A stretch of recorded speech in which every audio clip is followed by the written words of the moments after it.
Warga kerajaan, bersyukurlah kita punya gembala yang terbaik. Yesus bukan cuma gembala yang baik, dia adalah gembala yang terbaik. Dan gembala yang baik menyerahkan nyawanya bagi domba-dombanya. Tetapi orang upahan, ketika serigala datang akan melarikan diri dan domba akan tercerai-berai.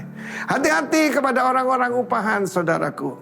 Hati-hati orang yang punya motivasi yang tidak baik dan berkata mereka adalah hamba Tuhan. Kenalilah mereka dari buahnya. Yesus berkata, aku menuntun domba-domba itu keluar. Dan mereka menemukan padang rumput, air yang tenang. Itu Mazmur 23. Bahkan saudaraku, disediakan hidangan di hadapan para musuhnya. Di dalam hidup ini kita akan selalu berhadapan dengan serigala, dengan pencuri, dengan perampok, saudaraku. Ya, melalui roh, ya kita berhadapan dengan iblis dan roh-roh jahat. Dan terutama mereka adalah penyesat. Karena itu percayalah, harus digembalakan dengan truth.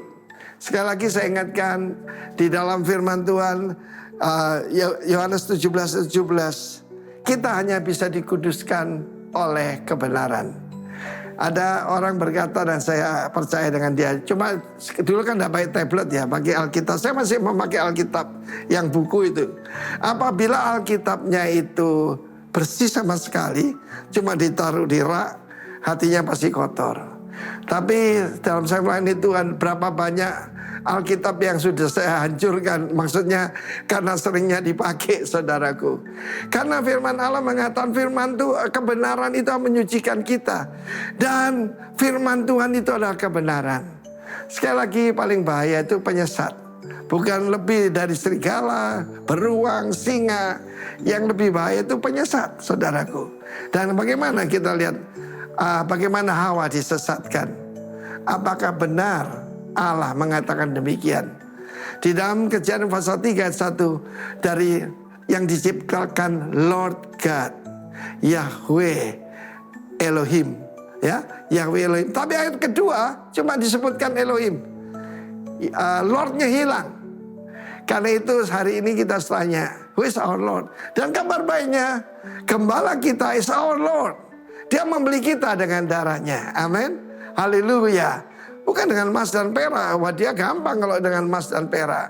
Jangan percaya. Kalau kamu membayar sekian, kamu akan dapat berkat dan sebagainya. Jangan percaya itu.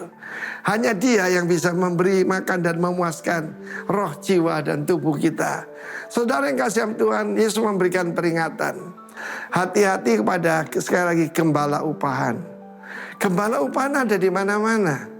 Karena apa? Yang mereka cari itu adalah keuntungan secara finansial. Ya, padahal Yesus memberikan nyawa. Anak manusia tidak datang untuk dilayani, tapi untuk melayani. Dan memberikan nyawanya bagi tebusan banyak orang. Barang siapa mengasihi aku, kata Tuhan Yesus, dia yaitu akan menuruti segala perintahku. Amin. Segala perintahku. Dan firman Allah mengatakan, firman Tuhan itulah kebenaran itu.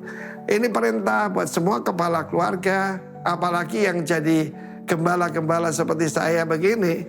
Nah, karena itu kita harus benar-benar mengikuti gembala agung. Di dalam 1 Petrus 2 ayat yang 25 dikatakan kita telah kembali. Salah satu kata terbesar perjanjian lama adalah suf, kembali. Kembali kepada siapa? Gembala dan pemelihara jiwamu. Roh kita sudah diselamatkan ketika kita bertobat. Tetapi setiap hari kita harus kembali kepada siapa? Gembala dan pemelihara jiwa kita. Jiwa kita sedang diselamatkan. Dan nanti tubuh kita akan diubahkan.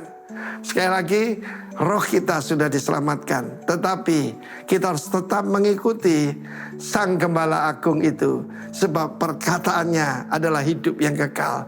Ketika murid-murid banyak meninggalkan Yesus, dia tanya pada Petrus dan murid-murid yang lain, kamu tidak pergi juga? Dan ini jawabannya, kemana kami mau pergi? Perkataanmu adalah perkataan hidup yang kekal. Bukan cuma kebenaran, tapi hidup yang kekal. God bless you warga kerajaan. Amin.